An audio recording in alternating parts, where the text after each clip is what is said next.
Hola, buenos dias.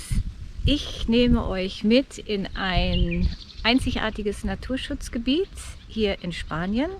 Und zwar ist es gelegen zwischen, ja, grob zwischen Denia, falls euch das sagt, oder Benidorm, Calpe und Valencia. Und es ist deswegen einzigartig, weil es ein Feuchtgebiet ist und sehr viele verschiedenartige Vögel hauptsächlich und auch Säugetiere hat dort. Und es ist ein bekanntes Vogelbeobachtungsgebiet. Und da gehe ich heute mit euch hin. Also seid gespannt. Bin natürlich wieder mit dem Rad unterwegs. Wie soll es anders sein? Es ist eine schöne Gravelstrecke. Ihr seht gleich mehr. Auf geht's und seid gespannt, was es heute zu sehen gibt. Es ist wirklich wunderschön. Das Wetter ist exzellent. Bravo, toll. Das Wetter ist super. Es ist schon sehr warm mit 25 Grad am Morgen. Ja, und ich habe mein Fernglas dabei. Also ich möchte auch ein bisschen schauen, ob ich was entdecke. Wir haben ja Frühjahr und da sollten die verschiedensten Vögel zu sehen sein.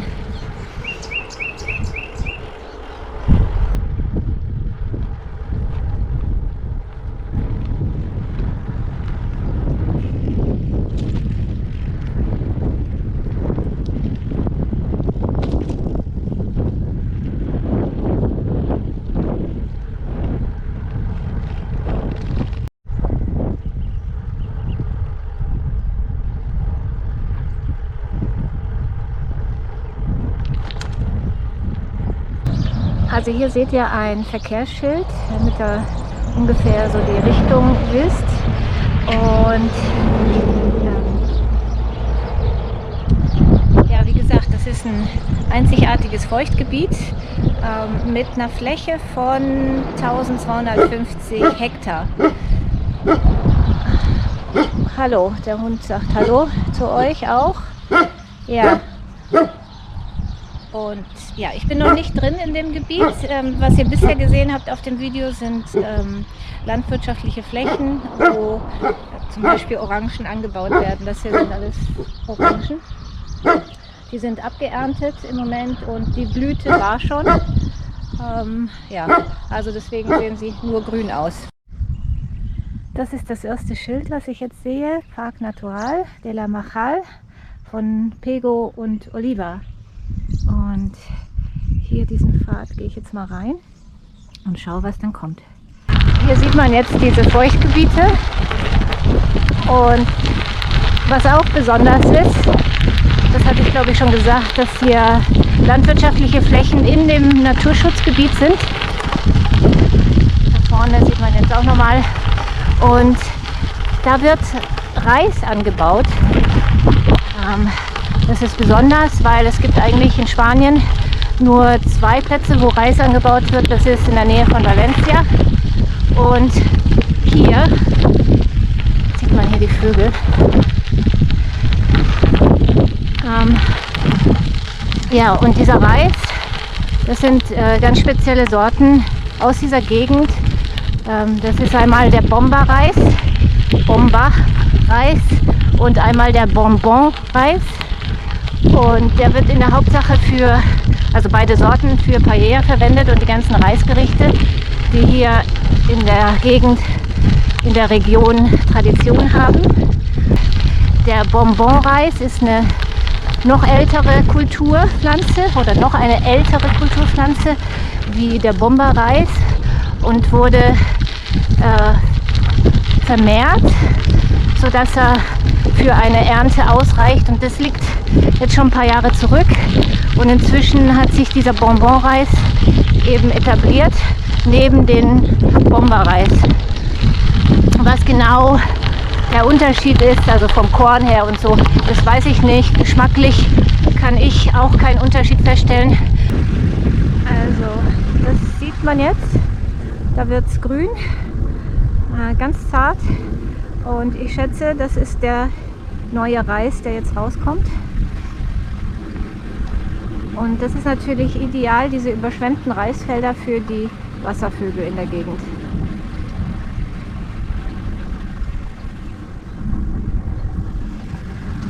Da sind gerade Affen.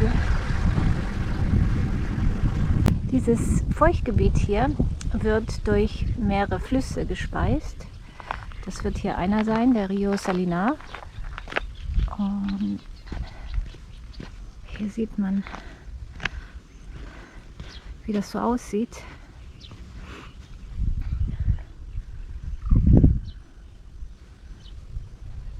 Größtenteils ist es hier sich selbst überlassen, wie man sieht. Ein paar Bauwerke sieht man immer wieder. Da hinten zum Beispiel Zäune und Mauerwerk. Aber sonst ist es wirklich sich selbst überlassen. Schilfgras.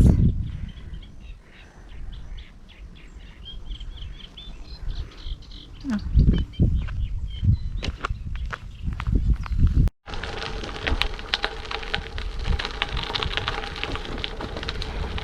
Was ich noch sagen wollte zu dem Reisanbau. Nach meinem Kenntnisstand gibt es in Europa nur Spanien und Italien, die Reis anbauen. Und ansonsten kommt der restliche Reis aus Asien. Also schon sehr, sehr besonders. Hier links seht ihr übrigens so einen Pfad, der angelegt wurde zum Wandern. Also man kann das Ganze hier zu Fuß machen. Sehr weitläufig. Ich glaube, da werde ich gleich mal drauf gehen. Mal schauen, wo das hinführt. Hallo. Na? Die Hunde genießen die Abkühlung. Das ist so schön.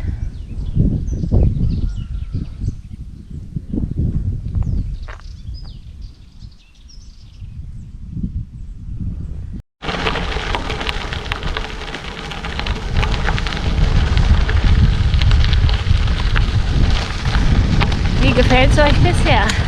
Also ich finde es klasse.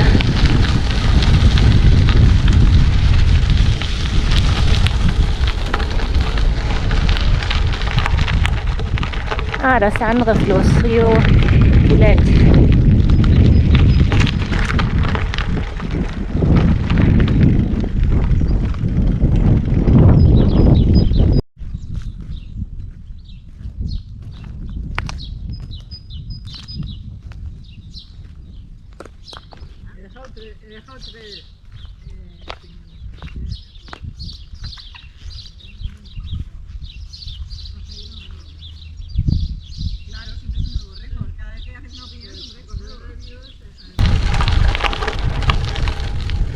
Es gibt hier auch sehr viele Libellen.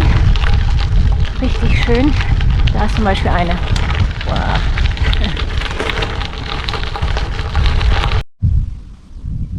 Hier hat es jetzt eine Übersichtstafel, was es alles an Vögel gibt. Also vom Ibis über die Möwe, über bestimmte Enten. Was gibt es da noch? Den Fischadler, wenn ich das richtig sehe. Das wäre hier der. Und was haben wir noch? Die Reisfelder steht da. Und sogar Flamingos und Reiher. Ja, toll. Oh, ein paar Reiter.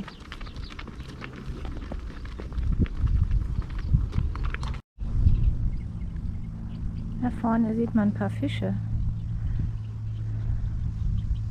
Die sehen recht groß aus.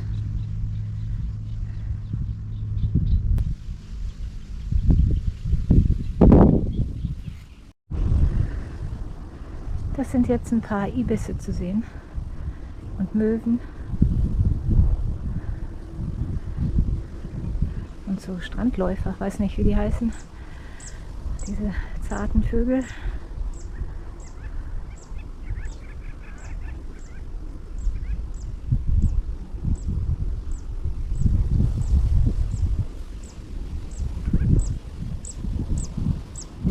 Da sieht man jetzt 3 Graureiher. Schwierig auszumachen, wahrscheinlich auf dem Video. Sind gerade geflogen und jetzt gelandet. Jetzt sieht man gar nichts mehr. Dazu bräuchte ich ein Tele. Ja, aber das geht dann zu weit.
hinter jeder Kurve sieht es wieder anders aus.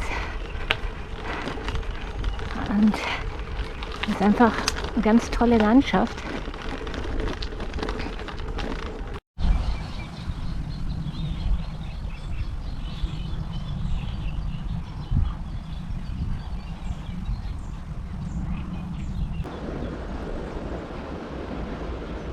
Sieht man die Fische auf dem Video? So sieht man das sehr gut. Bin mal gespannt auf dem Bildschirm, wie es dann aussieht. Ich glaube schon, dass man das sieht.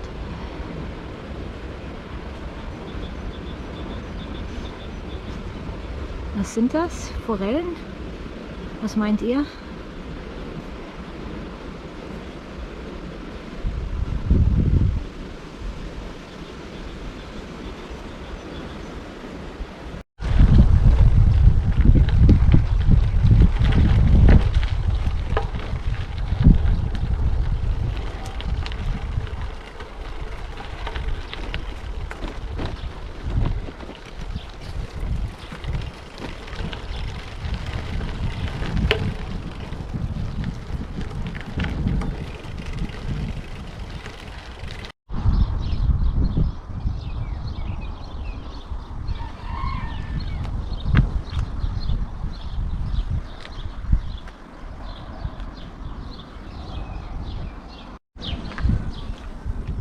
Also, so, das war's.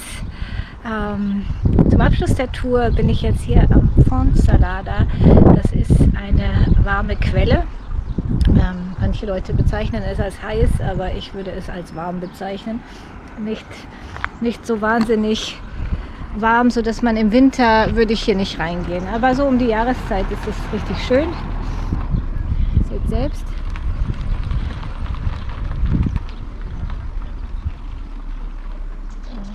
Hier habe ich gerade ein paar Entchen gesehen. Mal sehen, ob sie noch da sind. Da sieht man sie. Mit kleinen Küken. 4 Stück sehe ich.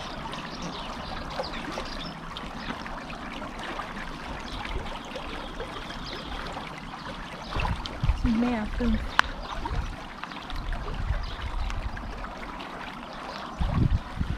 Sechs.